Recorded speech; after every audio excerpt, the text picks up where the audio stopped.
I wake up in a hospital bed with 3 broken ribs and a punctured lung. And the first thing the nurse tells me is that my sister signed a financial waiver and left.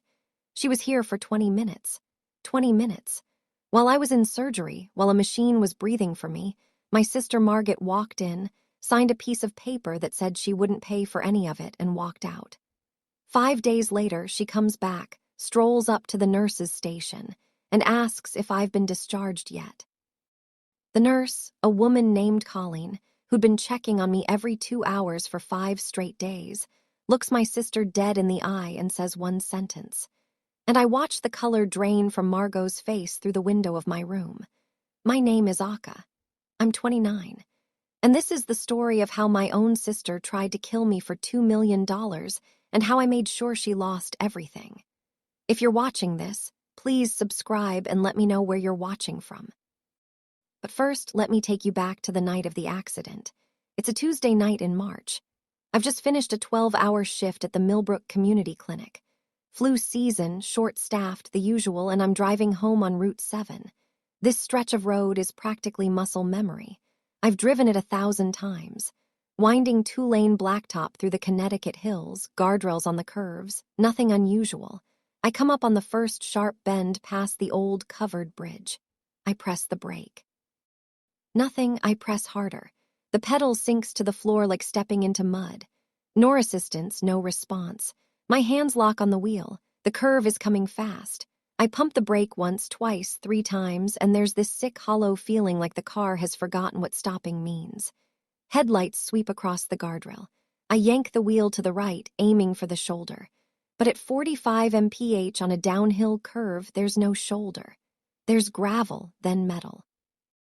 The car hits the guardrail and the world turns into noise. Glass shattering, steel screaming, something inside me just snaps. I feel it before I hear it. 3 distinct cracks like someone breaking dry branches. Then quiet.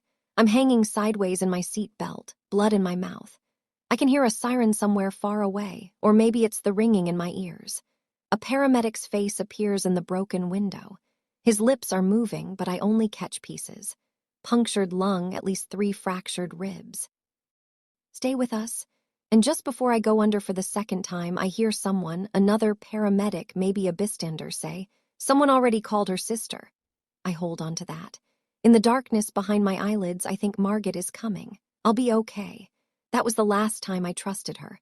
I come out of surgery 31 hours later. The room is white. The ceiling tiles have those tiny holes in them, hundreds of little dots, and I count them because there's nothing else to look at. No flowers, no cards, no jacket draped over the visitor's chair. A nurse pushes through the door. Mid-40s, dark hairpinned back, reading glasses on a chain around her neck. She checks my IV, my oxygen levels, the drain tube in my side. Her name tag says Colleen Brady, RN. How long have I been out, I ask. My voice sounds like gravel. About a day and a half. Surgery went well. You're going to be sore for a while. I look at the empty chair. Has anyone been here? Colleen pauses. Not long, just a beat. But I've been a nurse for 6 years. I know what that pause means. Your sister came in the first night. She says she was here about 20 minutes. She signed the financial release form, then she left. I don't know what my face does, but Colleen's expression softens. She pulls the blanket up over my shoulder.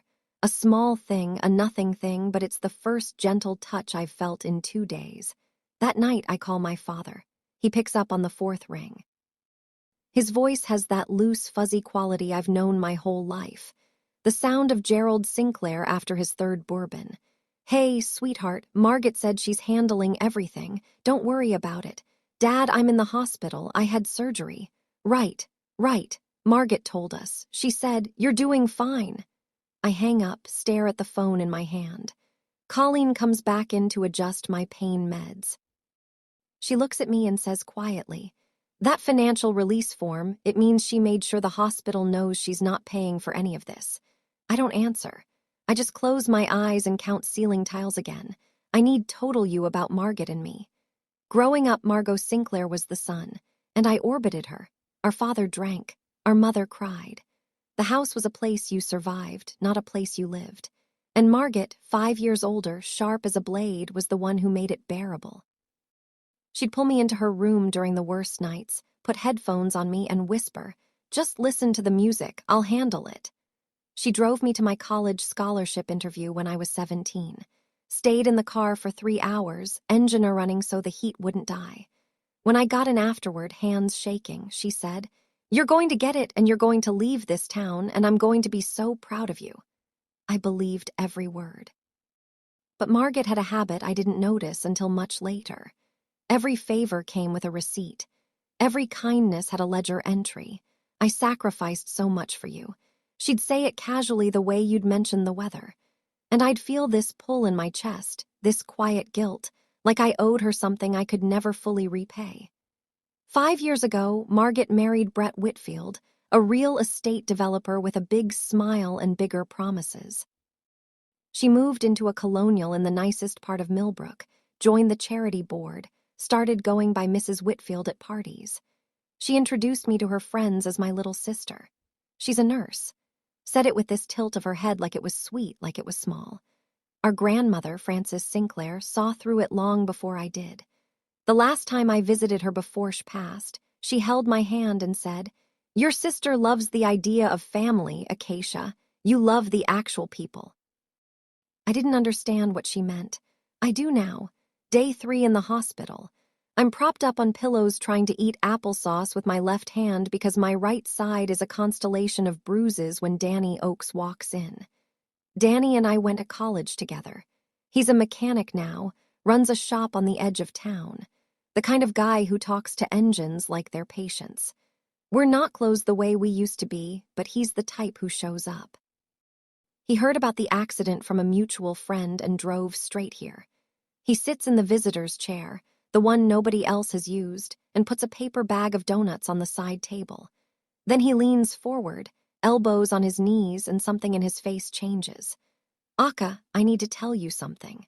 "Okay. Your car got towed to Henley's lot. I went over there this morning because I heard about the wreck and I wanted to see how bad it was. Insurance will need a report anyway."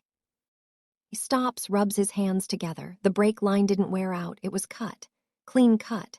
Someone used a blade or a snip tool. There's no way that happened by itself. The room tilts just slightly, like the floor shifted an inch to the left. "That's not possible," I say. "I took pictures. I'll send them to your insurance adjuster, but I wanted you to hear it from me first." I stare at the ceiling tiles. Danny waits. "Who had access to your car that night?" he asks, "before the accident?" And there it is. The question I don't want to answer. Because the night before the accident, I parked at my parents' house for dinner. The car sat in the open driveway for 3 hours, and Margaret was there, too. Danny looks at me like he's afraid of what he's about to say, and I realize he's not afraid for my car. He's afraid for me. Day 4. My phone rings at 9:14, Margaret's name on the screen. I stare at it for 3 rings before I pick up. Acacia. Oh my God, I've been meaning to call. Things have been insane with the gala planning, and Brett's been traveling. "How are you feeling?" Her voice is warm, musical, the voice of a woman who hosts dinner parties and never burns anything. "I have 3 broken ribs and a punctured lung." "Margaret, I know. Mom told me the surgery went well." "That's great. Listen, have they said when you'll be discharged? I need to know for planning." I wait a beat. "Planning what?" "The charity gala. It's coming up and I want to make sure we show family unity." "Everyone's asking about you." She hasn't asked me what the surgery was like. She hasn't asked about my pain level, my breathing, whether I can walk to the bathroom. She's asking about a timeline so she can manage the story. I don't know when I'll be out. Well, keep me posted. Oh, and don't worry about the bills. I talked to the hospital about the financial situation. It's all sorted. She signed a form refusing responsibility and she's calling it sorted. Thanks, Margaret. Of course.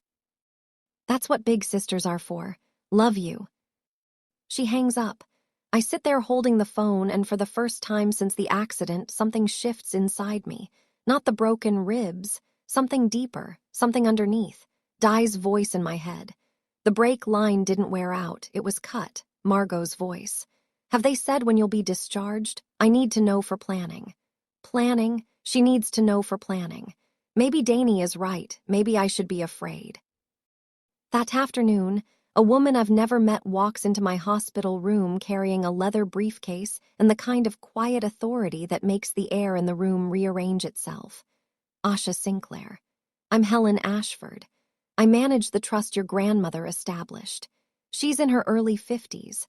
Silver-streaked hair cut sharp at the jaw. She doesn't sit until I tell her to. I came because I received a call 2 days ago from your sister. She wanted to know about the incapacity provisions in your grandmother's trust. Incapacity provisions. If a beneficiary is declared legally incapacitated, the other beneficiary can petition for temporary management of their share. Helen opens her briefcase, pulls out a folder. Most families, when someone is in the hospital, they ask about medical care. Your sister asked about the money. The room is very quiet. The heart monitor beeps. How much are we talking about? I ask, even though I already half know. The trust is valued at approximately $2.3 million. It was split equally between you and your sister. The first distribution, 50%, went out last year. The second distribution, your share, roughly $1.15 million, is scheduled for your 30th birthday. That's 11 months from now. I look at her. And if I'm declared incapacitated before then, Margaret could petition for temporary control of your portion. Temporary in trust law can mean years. Helen closes the folder, looks at me straight. I've managed your grandmother's trust for 9 years, Aka. In 9 years, your sister never once asked about your share. Not a single question until you ended up in this hospital. I feel my jaw tighten. Not from the pain meds wearing off, from something else entirely. What do I do? I ask. Helen sets the folder on my lap. You let me help you. That evening, I call my mother. I tell her everything Helen told me. The phone call from Margaret, the incapacity provisions, the timing. I keep my voice steady. I don't accuse anyone of anything. I just lay out the facts and say, Mom, please just come to the hospital. I need to talk to you in person. Silence on the line. Then Pauline Sinclair does what Pauline Sinclair has done my entire life. She defers to the loudest voice in the room. Margaret says Helen is trying to create problems. She says the trust situation is complicated and Helen is overreacting. Mom, have you even seen me since the accident? More silence, longer this time. Then my father takes the phone. His voice is loose. It's 6:00 p.m. and he's already 3 drinks in. Your sister has been handling things. Stop making this harder than it needs, Tobe. I close my eyes. Dad, someone cut my bra line. Come on, Asha. That's dramatic. You were tired.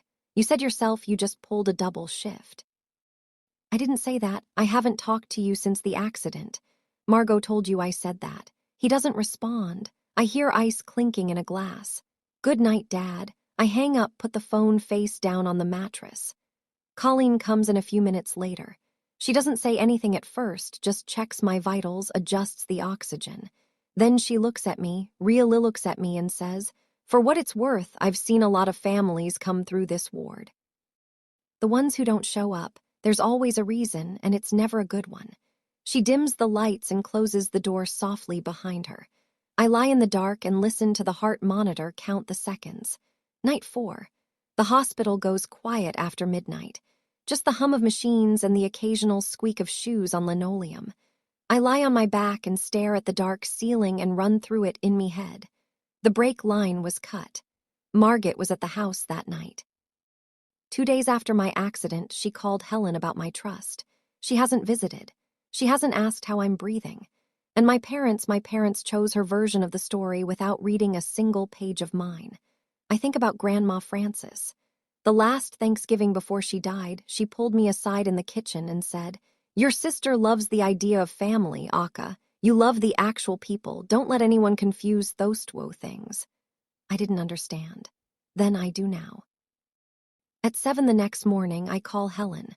I want to protect my trust, I say, and I want to know exactly what my sister has been doing. Then we start documenting everything quietly. I'm not doing this because I want revenge. I'm doing this because someone tried to kill me and no one in my family seems to care enough to ask why. Helen pauses. Then she says something that turns my blood cold. Acacia, there's something else. Your sister contacted a psychiatrist this week, Dr. Leland Porter.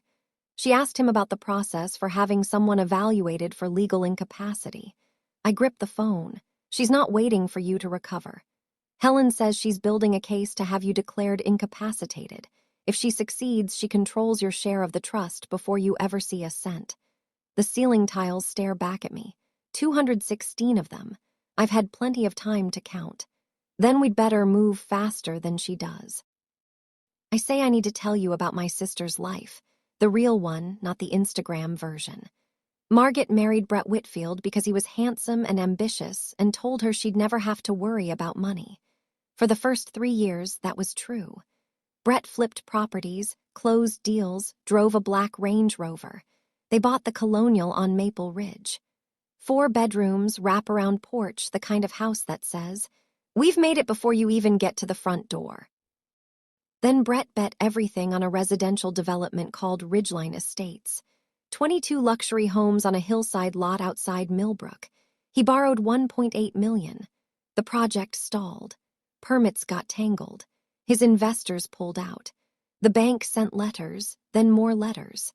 Margaret found out when their credit card declined at a restaurant in front of 3 of her charity board friends. That night, I learned this later through Helen's investigator. Brett sat across from Margaret at their kitchen island and said 6 words. "Fix this or I'm done.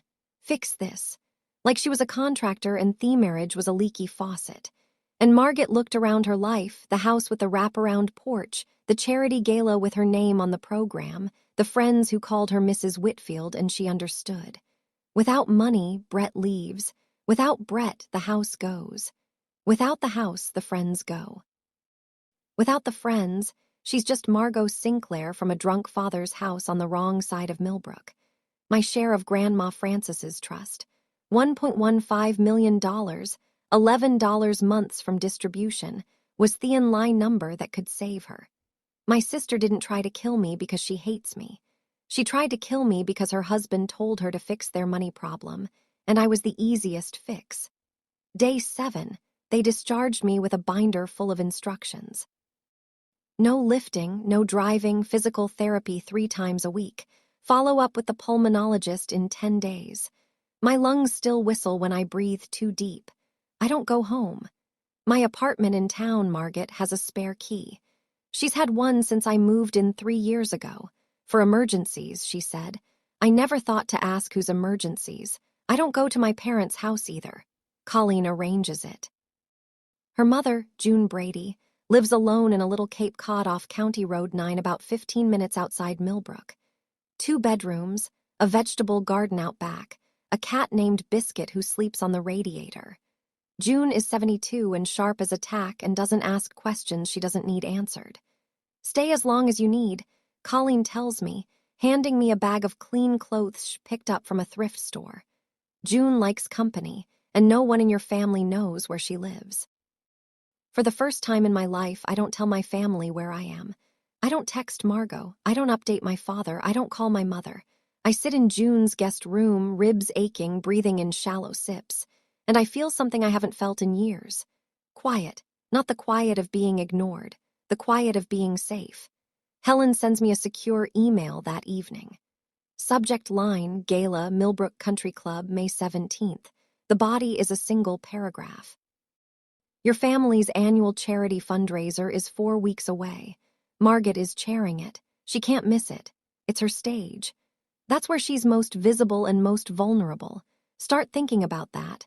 I read it twice, closed the laptop, and for the first time since the accident, I sleep without dreaming. My cousin Tessa calls me 3 days after I leave the hospital. Tessa is 26, my Aunt Ruth's daughter. The only person in the extended family who texts me back within the hour instead of the week. She's been my quiet lifeline since the accident. And right now, her voice is doing that thing where it gets very precise, like she's trying not to scream. Margaret hosted a family dinner last night, she says, at your parents' house. Okay, she cried. Aka, real tears, sat at the head of the table and told everyone, "You're refusing to come home, that you're pushing the whole family away, that you're going through something, and she's tried so hard to help, but you won't let her." I close my eyes. Jun's cat, Biscuit, jumps onto the bed and curls against my hip. "What did everyone say?" I ask. Your dad nodded along. Your mom held Margaret's hand. Aunt Ruth said she'd pray for you. Everyone hugged Margaret. And you? I sat in the corner and ate my chicken. I almost believed her too. Aka. She cried real tears, and everyone hugged her. I take a breath. The ribs protest. There's something else. Tessa says, and her voice drops lower. Margaret called the clinic where you work. She asked about their mental health leave policy. Specifically, she asked what documentation is needed to put someone on involuntary medical leave. The room goes very still. She's not just telling people you're unstable. Tessa says she's building a paper trail. I look at the ceiling of June's guest room. This ceiling doesn't have hospital tiles. It has old plaster and a small crack shaped like a river. Tessa, thank you for telling me. What are you going to do? I'm going to let her keep talking. The more she says, the deeper she digs. 2 days later, Helen drives out to June's house with a manila folder and a man I haven't met. Aka, this is Ray Kendall, former state police, now private investigator. I've retained him. Rai is in his 50s, built like a mailbox, short, solid, no wasted space. He shakes my hand gently, aware of the ribs, and sits across from me at June's kitchen table. Let me walk you through what we have, he says, spreading photographs across the table. These are from Dye's inspection and the insurance adjuster's follow-up. The brake line on your vehicle was severed with a cutting tool. Not corroded, not frayed, cut. He taps a second photo. This is a receipt from the Home Depot in Danbury. A set of automotive brake line cutters purchased 3 days before your accident. Paid for with a visa ending in 4471. Whose card? I ask, though the ice in my stomach already knows. Registered to Margaret Sinclair Whitfield. I stare at her receipt. $34.99. That's what my life was worth to my sister. $34.99. Ray continues. I also pulled security footage from your parents' neighbor. The Porters have a ring camera covering their driveway, which partially captures the Sinclair front yard. At 11:47 p.m. the night before your accident, a figure walks from the house toward the driveway where your car was parked. The image isn't clear enough for facial ID, but the build and clothing are consistent with your sister. Helen opens a second folder, and there's a phone record. Brett Whitfield called Margaret at 11:30 p.m. that night. The call lasted 11 minutes, 17 minutes before that figure appeared on the camera. An 11-minute phone call. Then someone walked to my car with a $35 tool and took my brakes apart. I push back from the table. My hands are steady. My voice is steady. Everything inside me is screaming. What's the next step? I ask. I'm going to pause here for a second. I'm sitting in a stranger's kitchen with broken ribs, looking at a photograph of my sister's credit card receipt for the tool that was used on my brake line. $34.99. If you're still watching, this story gets harder before it gets better. Hit subscribe if you want to see how it ends and drop a comment. What would you do if you found out your own sibling did this to you? Things move fast after that. Helen calls me the next morning, and her voice has an edge I haven't heard before. The controlled urgency of someone who's been in courtrooms long enough to know when the clock is running out. Margaret contacted the bank that manages the trust yesterday. She filed an emergency access request claiming you're incapacitated and unable to manage your financial affairs. Can she do that? She can request it. The bank requires a medical certification of incapacity to proceed. She doesn't have one yet, but she's already contacted a psychiatrist and she's pushing. What did you do? I called the bank, identified myself as the trustee, confirmed that you are fully competent and that any disbursement made without your consent will result in litigation against the institution. Did they back off for now? But your sister is resourceful. She'll find another angle. Helen is right. That afternoon, my phone rings. Marat. I let it go to voicemail. The message is 40 seconds of sugar. Hey, little sis. I heard you got a lawyer involved. That makes me so sad. I thought we could handle this as a family. Is that really what Grandma would have wanted? She invoked Grandma, the woman whose Munish is trying to steal, and she said it with a voice so sincere you'd think she was reading scripture. I play the voicemail for Helen over the phone. She's testing you, Helen says. She wants to see if guilt still works. It doesn't. Good, because she'll try harder. People like your sister always do. I delete the voicemail. Then I change my phone's lock screen from a photo of Margaret and me at Christmas to a blank blue screen. It's a small thing, but small things are how you start dismantling a life that was built on someone else's lies. Ray Kendall is thorough. That's the polite word. The real word is relentless. Within a week, he's mapped Brett Whitfield's financial collapse in detail. The Ridgeline Estates development, 22 luxury homes on a hillside lot, never broke ground. Permits stalled. Environmental review flagged drainage issues. Investors pulled out one by one. Brett owes $1.8 million to 3 different lenders, and the interest alone is eating him alive. But here's the part that made me set down my coffee and stare at the wall. Ray found out Brett has been meeting with a divorce attorney, name of Philip Voss, office in Hartford. 3 consultations in the last 2 months. He's preparing to leave her, Ray tells me, but he's also still helping her. He called 2 friends in commercial real estate last week asking for appraisals on trust-held assets. He's hedging. If Margaret gets your money, he stays long enough to claim half in the divorce. If she doesn't, he walks. I let that settle. My sister cut my bra line or had it cut to keep a husband who's already 1 foot out the door. And that husband is helping her steal from me while simultaneously planning to steal from her. Does Margaret know about the divorce lawyer? I ask. I don't think so. Then she's doing all of this, the trust, the psychiatrist, the performance at the family dinner to save a marriage that's already dead. Ray nods. Your brother-in-law is playing both sides. He's helping her steal your money and planning to leave her the second he gets his cut. I look out June's kitchen window. There's a cardinal on the feeder. It tilts its head like it's listening. My sister is desperate. Her husband is a coward. And I'm the only one who sees the whole board. I go to my parents' house on a Sunday. I know it's a risk. Helen told me not to, but I need to look my mother in the eye one more time before I stop trying. Gerald opens the door. He smells like bourbon andial soap. His face does something complicated when he sees me. Surprise, guilt, irritation, all shuffled together like a bad deck of cards. Aka, we didn't know you were coming. I know. I sit at the kitchen table. Pauline is there peeling potatoes. She doesn't get up. Her hands keep moving. Peel, peel, peel. Like stopping would mean facing something she's not ready for. I place 2 documents on the table. The insurance adjuster's report on the brake line. The Home Depot receipt. I'm not asking you to choose a side, I say. I'm asking you to look at the evidence. Gerald glances at the papers, doesn't pick them up. This is crazy talk. Your sister would never read it, Dad. Just read it. He pushes the papers toward the center of the table, away from himself, like they're contaminated. Pauline stops peeling. She looks at the papers. Her eyes move across the top line of the report. Then she sets down the peeler and says, Margaret told me you might do this. She said you'd try tottering us against her. I stand up. The chair scrapes the floor. I'm not trying to turn you against her. I'm trying to stay alive. And you can't even read 2 pages. I walk to the door. Neither of them follows me.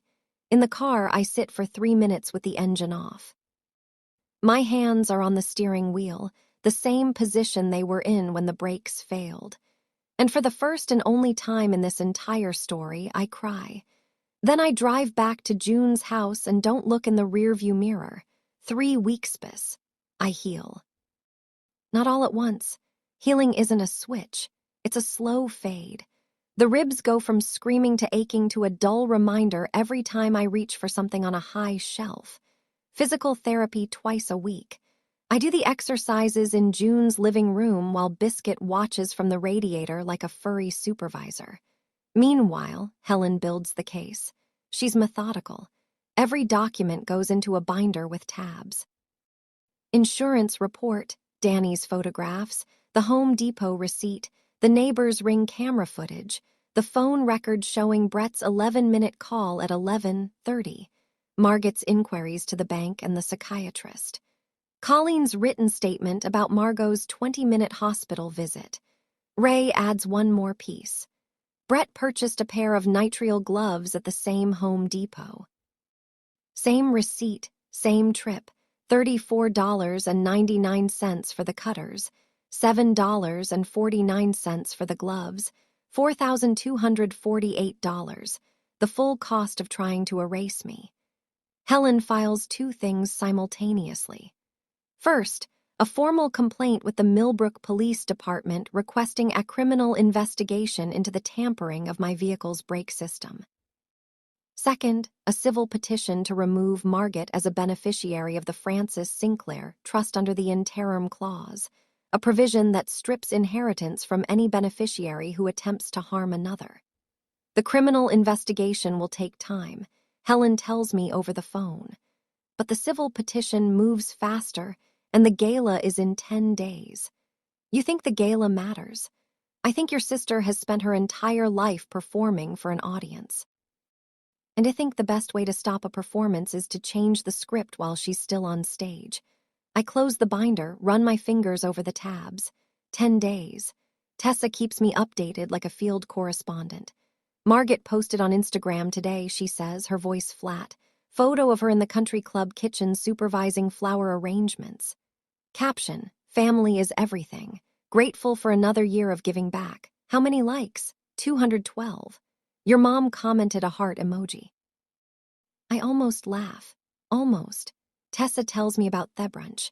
Margaret hosted a Pregala lunch for her charity board friends at that Italian place on Main Street.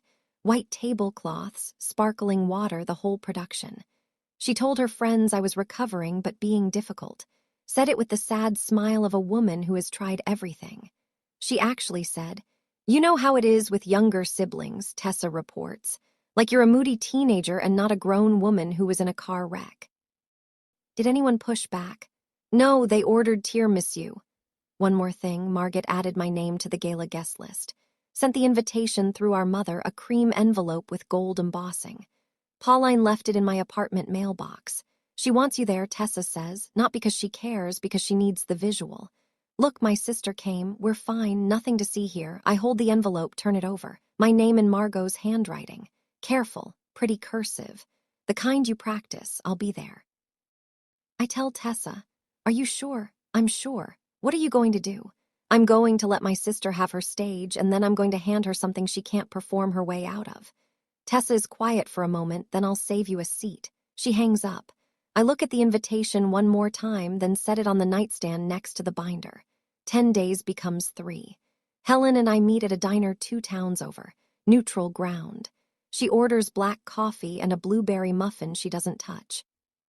"Here's the plan," she says, sliding a single sheet of paper across the table. "You attend the gala as a guest. I'll be there. I'm invited every year as a community figure. Ray will be parked outside in case anything escalates. And the police. They interviewed Margaret yesterday afternoon. Standard preliminary questions about the night of the accident. They didn't reveal what they have, but she knows there's an investigation now. How did she react?" According to Ray's source at the department, she was calm, cooperative, charming. Helen pauses. "She's good, Aka. She's very good, but nobody stays good when the walls close in." I look at the paper. It's a 1-page summary of the entire case. The break line, the receipt, the camera footage, the phone records, the trust inquiries, the psychiatrist consultation, everything condensed into a single sheet. "I'm going to put this in an envelope," I say, "and I'm going to give it to Margaret privately. I'm not going to make a speech. I'm not going to grab a microphone. I'm going to hand it to her and let her read it. And then I'm going to watch what she does, because my sister's greatest talent is performing, and her greatest weakness is that she can't perform when she knows the audience has seen the script." Helen nods slowly. "What if she stays calm?" "She won't. Not when she sees this. Not when she realizes I've known everything for weeks and I didn't flinch." I fold the paper, slide it into a white envelope, seal it. "I don't need a microphone," I say. "I just need my sister to see the truth and watch what she does with it. Now, I need to tell you about something that happened 2 days before the gala. I wasn't there for this part, but Colleen told me every detail afterward, and I believe her down to the last syllable. Margaret walks into Millbrook General at 2:15 p.m. on a Wednesday. Hair blown out, sunglasses pushed up on her head. She approaches the nurse's station on the 3rd floor and smiles at the woman behind the desk. "Hi there. I'm looking for my sister, Acacia Sinclair. She was admitted after a car accident. Has she still not been discharged yet?" The woman behind the desk happens to be Colleen Brady, the same Colleen who checked on me every 2 hours for 5 days. The same Colleen who watched Margot sign a financial waiver and leave after 20 minutes. The same Colleen who held a blanket over my shoulder when no one else was there. Colleen looks up from her chart, takes off her reading glasses, folds her hands on the desk, and says, "She was discharged 4 days ago, but you'd know that if you'd visited more than once." Margot's face doesn't move for a full 3 seconds. Then something behind her eyes shifts. Not guilt, not shame, fear. Because if Aka left the hospital 4 days ago without telling anyone in her family where she went, that means Aka is no longer the helpless little sister lying in a bed waiting to be managed. "Where is she?" Margot asks. Her voice is tight now. "Where did she go?" "I'm a nurse," Mrs. Whitfield, not a tracking device. Margot ends and walks out fast, heels clicking on the linoleum. She's already dialing her phone before she hits the elevator. Colleen told me later, "That was the first time I'd ever seen your sister look scared. And honestly, it was satisfying. I believe her. That look on my sister's face when the nurse said that. I wasn't there to see it." But Colleen described every second. And honestly, it was the first moment in this whole nightmare where I felt like maybe I wasn't the crazy one. Maybe I wasn't unstable. If this story is hitting close to home for you, drop a comment and tell me. Subscribe because what happens at the gala, that's the part I've been waiting to tell you. Margot unravels in 48 hours. Tessa gets the first call. Margot's voice pitched high, talking fast. "Have you talked to Aka? Do you know where she is? She left the hospital and nobody knows where she went." Tessa, bless her, lies cleanly. "I haven't heard from her. Maybe she needed space. Space. She doesn't need space. She needs to come home." Next, Margot calls the clinic. The receptionist tells her Asha is on extended medical leave. No further information available. Then she calls our mother. "Pauline doesn't know anything because there's nothing to know. I haven't told anyone." Tessa calls me that evening. She's spiraling. She told Brett, and this is a direct quote. "She knows. She has to know. Why else would she disappear? What did Brett say?" He said, "Then we need to move faster on the trust." Of course, he did. Margot makes one more attempt. She calls Dr. Porter, the psychiatrist she'd been courting to evaluate me, and pushes for an emergency competency assessment. But Porter tells her the patient must be present and consenting for any evaluation. He can't declare someone incapacitated based on a family member's phone call. What Margot doesn't know is that Helen has already sent Dr. Porter a formal letter. The letter states that Asha Sinclair is fully competent, represented by counsel, and that any evaluation initiated without her consent will be met with a malpractice complaint. Dr. Porter declined Margot's request firmly. So now my sister has no access to the trust, no psychiatric evaluation, no idea where I am, and a police investigation breathing down her neck. She has exactly one card left to play.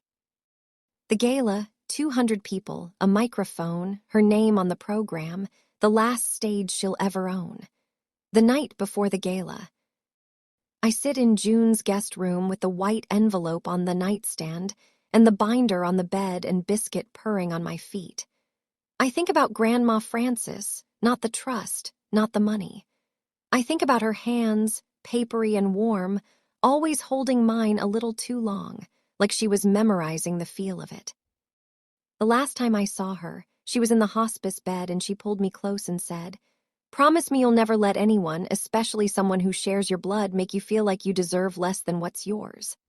I promised. She squeezed my hand. And 2 days later, she was gone. I pick out my clothes for tomorrow. A simple navy dress, flats, small earrings. I'm not going to the gala to impress anyone. I'm going as myself, which is the one thing Margot never planned for. Tessa calls at 9. Margot's been on the phone all day. Something's off with her. She's jumpy. The police interviewed her yesterday. That explains it. She yelled at the florist. The florist Acacia over Centerpiece Heights. I almost feel something for her. Almost. Then I remember the break line. 34.99, "I'll see you tomorrow," I tell Tessa. "I saved you a seat right side near the exit, just in case, just in case." Helen calls at 10. The police interview rattled her. She knows they're looking. She'll be walking into that ballroom tomorrow carrying more weight than anyone in the room can see. Good. Are you ready? I look at the envelope, the binder, the crack in the plaster ceiling shaped like a river. I don't feel angry anymore. I say I feel ready. Then get some sleep. Tomorrow's going to be a long night. It's the first time in weeks I fall asleep before midnight. The Millbrook Country Club looks like a magazine spread. White tablecloths, crystal glassware, hydrangeas spilling out of silver urns. A string quartet plays something soft in the corner.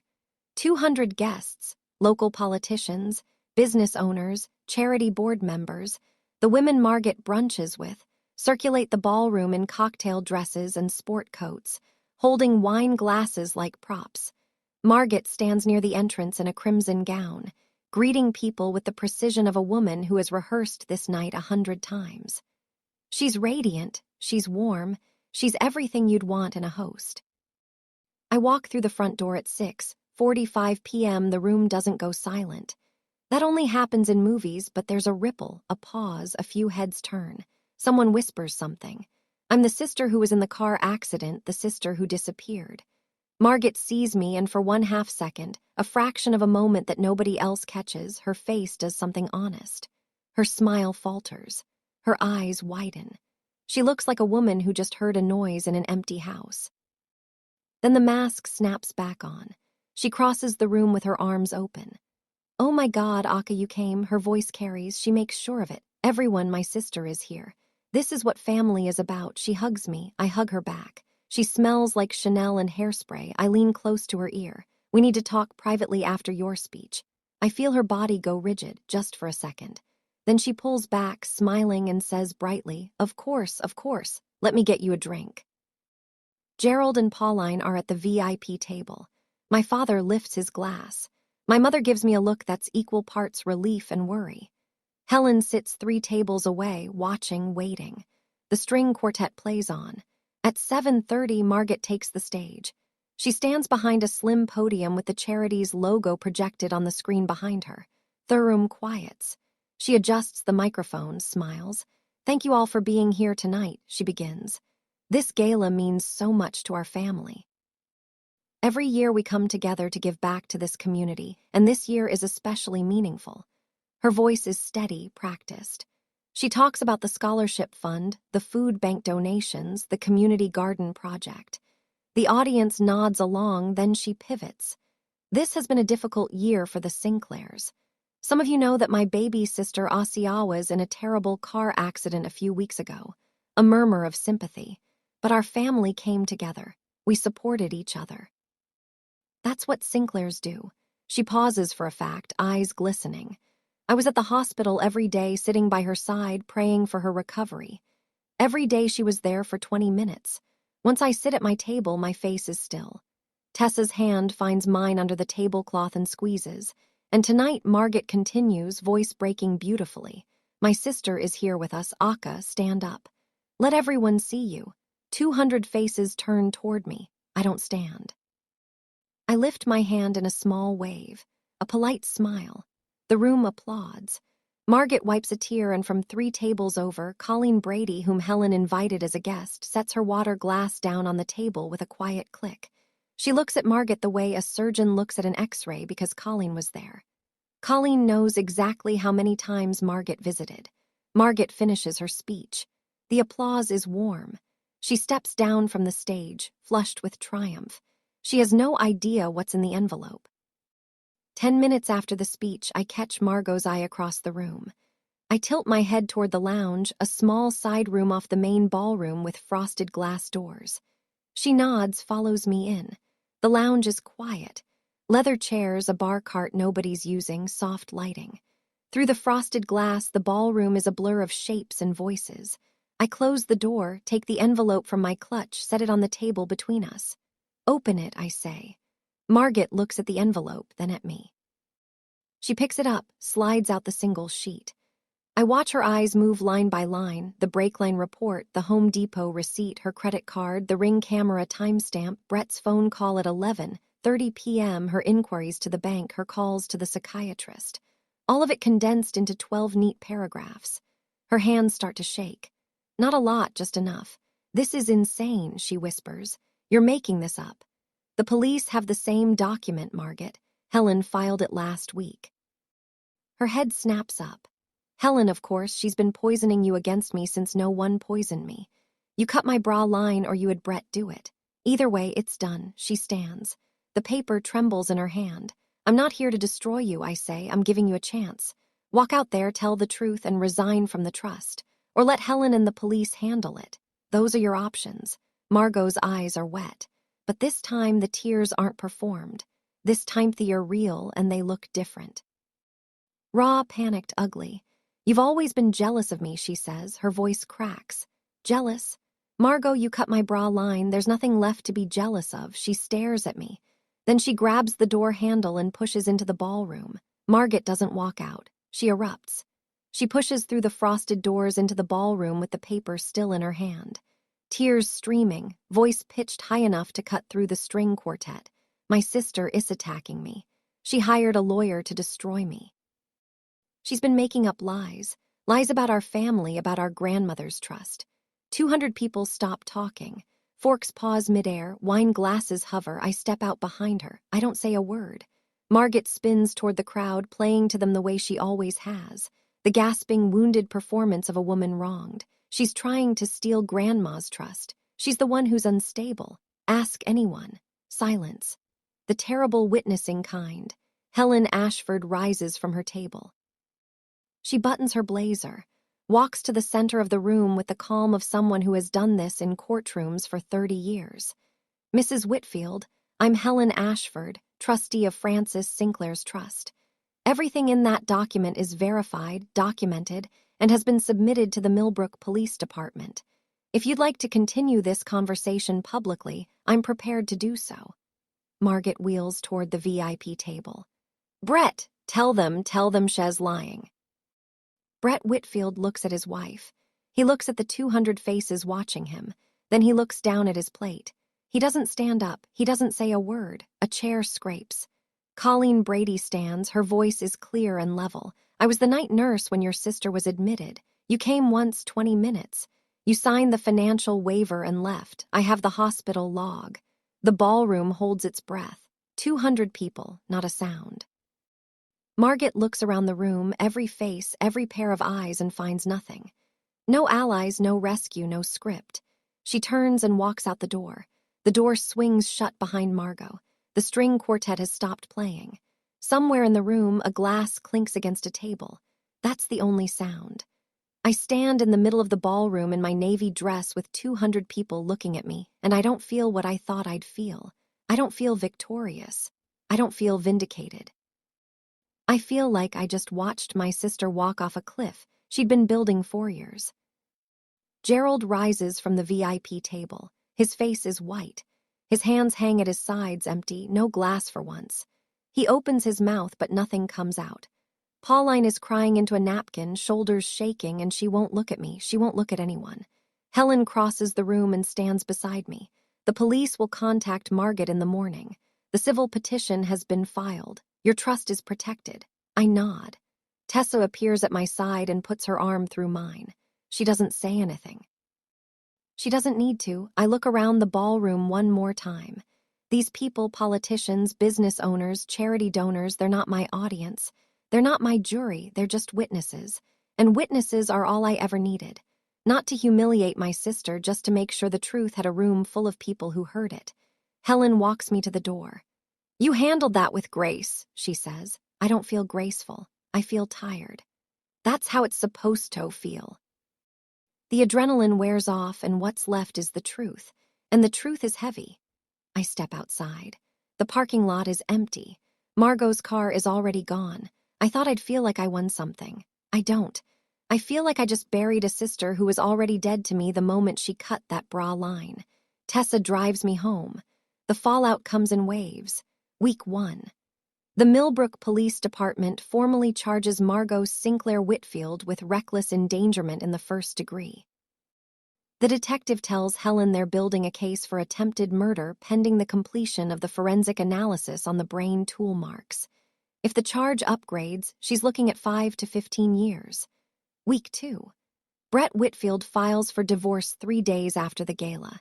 He doesn't call Margaret first. She finds out when the papers arrive at the Colonial on Maple Ridge. According to Tessa, who heard it from Aunt Ruth, Margaret sat on the porch steps and read the filing twice. Then she went inside and closed the blinds. Brett's lawyer, Philip Voss, is named in a police inquiry as a person of interest. The Home Depot receipt, his wife's credit card, but gloves and tools for a man's hands, and the 11-minute phone call at 11:30 p.m. are enough for detectives to interview him about potential conspiracy. Week 3, the charity board sends Margaret a letter, polite, formal, devastating. They thank her for her years of service and inform her that her position as chair has been transitioned. No one calls her. Her Instagram goes quiet. Helen completes the trust petition. A judge reviews the inter rerum clause, a provision in Grandma Frances's trust that automatically disqualifies any beneficiary who attempts to harm another. The evidence is overwhelming. Margaret's share of the trust is frozen pending criminal proceedings. If convicted, she loses it permanently. Helen calls me with the ruling. Her voice is measured professional, but I can hear something underneath. Satisfaction, maybe, or just relief. Your trust is secure, she says. Your sister's portion is frozen and her husband just got served. I thank her, hang up, sit in the quiet. It doesn't feel like winning. It feels like surviving. My parents come to my apartment on a Thursday afternoon. I've moved back in, changed the locks, deadbolted the door, given the spare key to Tessa instead. The apartment looks the same. I don't. Gerald knocks. When I open the door, he's sober. His eyes are red-rimmed and clear. No bourbon haze, no fuzzy edges. He's wearing a clean shirt. It's most put together I've seen him in years. Pauline is behind him. She's holding a casserole dish, which is such a deeply Pauline Sinclair gesture that it almost makes me laugh. Tragedy happens. Bring a casserole, I let them in. We sit at the kitchen table. Nobody speaks for a long time. Pauline puts the casserole on the counter, then folds her hands in her lap, then unfolds them, then folds them again. I should have read those papers, she says. Her voice is thin. I should have come to the hospital. Gerald stares at the table. I believed her. I believed Margaret because believing her was easier. I listen. I don't interrupt. I don't scream. I don't say, I told you so. Because what would be the point? They know I love you both, I say, and I mean it. Love doesn't mean I let you back in just because you're sorry. You chose Margaret's version of reality for 30 years. I need time. Pauline's face crumbles.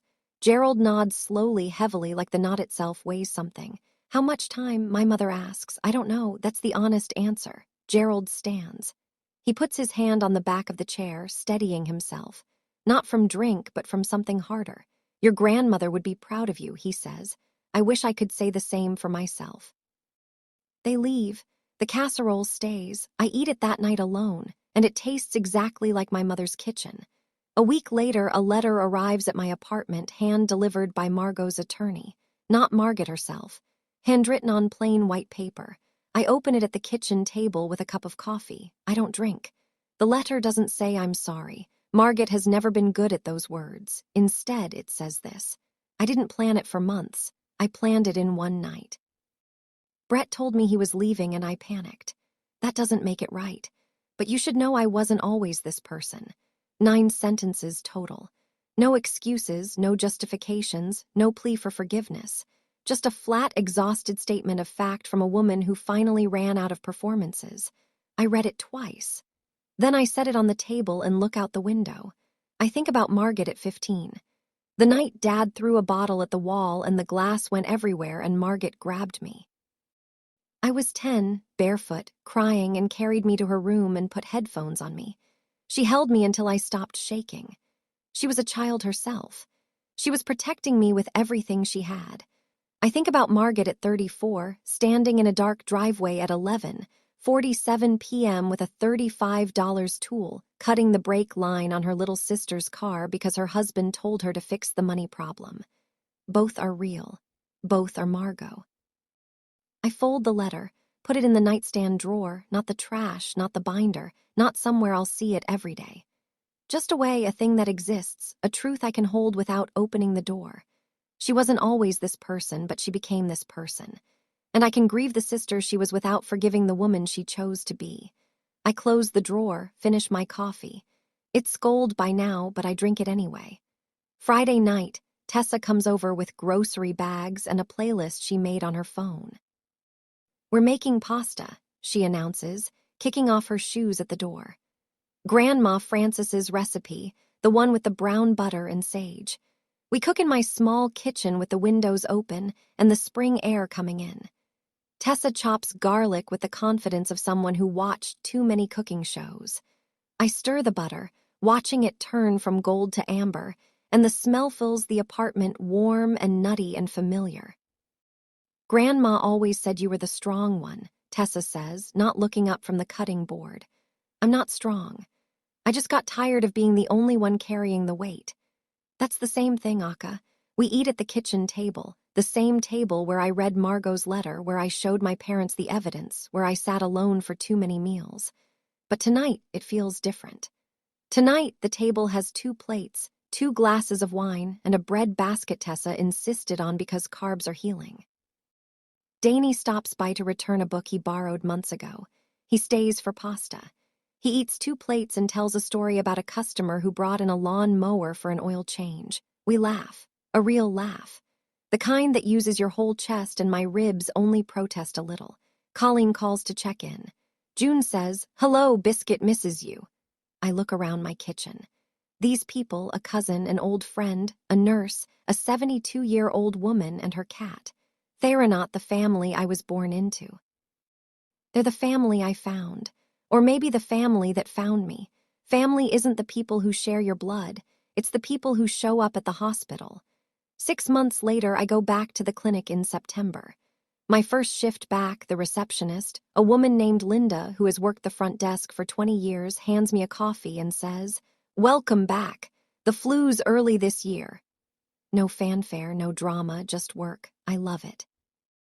The trust's second distribution commenced through on my 30th birthday, a Tuesday in October. Unremarkable on the calendar, but seismic underneath. Helen calls to confirm the wire transfer. $1.15 million deposited into my account. I use a portion to establish the Francis Sinclair Memorial Scholarship for nursing students at the community college. Grandma would have liked that. She always said nurses were the only people in hospitals who actually listened. Gerald joined AA 6 weeks after the gala. He goes to meetings on Tuesday and Thursday nights. He doesn't drink anymore. He also doesn't talk much, but when he does, his words are clear and careful, like a man relearning a language he forgot. Pauline calls me every Sunday at noon. The conversations are short, 5 minutes, maybe 7. She talks about her garden. I talk about the clinic. Neither of us mentions Margot. The calls are awkward and stilted and completely genuine, and I take everyone. I haven't invited them to the apartment yet. Maybe someday. Not yet. Margot is awaiting trial. The charge was upgraded to attempted murder after the forensic report matched the tool marks to the cutters on that Home Depot receipt. She's out on bail, living in a rental apartment on the other side of the county. Brett is gone. Left the state lest anyone heard. Nobody in the family mentions Margot at Sunday dinner anymore. Her chair at the table is just empty. Nobody moves it. Nobody fills it. Some absences are louder than any speech. On a Saturday morning in November, I drive to Green Ridge Cemetery with a bouquet of white daisies. Grandma Frances's favorite. The headstone is simple. Frances Ellen Sinclair, beloved mother and grandmother. I set the flowers in the little vase, brush some leaves off the base, and stand there for a while with my hands in my coat pockets. "I kept my promise, Grandma," I say out loud. I didn't let anyone, not even someone who shares my blood, make me feel like I deserve less than what's mine. The wind moves through the oak trees. A few leaves drift down, gold and amber landing on the grass around my feet. I think about all of it. Waking up in that hospital room, the empty chair, Colleen's voice telling me the truth, Di's photographs, Helen's binder, the white envelope at the gala, Margot's face when she realized I knew. And I think about Margot at 15 putting headphones on a crying 10-year-old. I'll always carry that version of her. It just doesn't get to override the version that tried to kill me. I touch the headstone once. Then I turn around and walk to my car. So that's my story. E woke up alone in a hospital bed and found out the person I trusted most tried to take everything from me, including my life. But here I am, breathing, standing, turning 30 with a scholarship fund in my grandmother's name and a kitchen table that finally has the right people around it. If someone in your life is hiding behind the word family to hurt you, you don't owe them your silence. You owe yourself the truth. If this story meant something to you, I want to hear from you. Drop a comment. Tell me, did you ever have to set a boundary with someone in your family, or did you choose peace instead? There's no wrong answer. Hit subscribe and check the description for more stories like this one. I'll see you in the next video.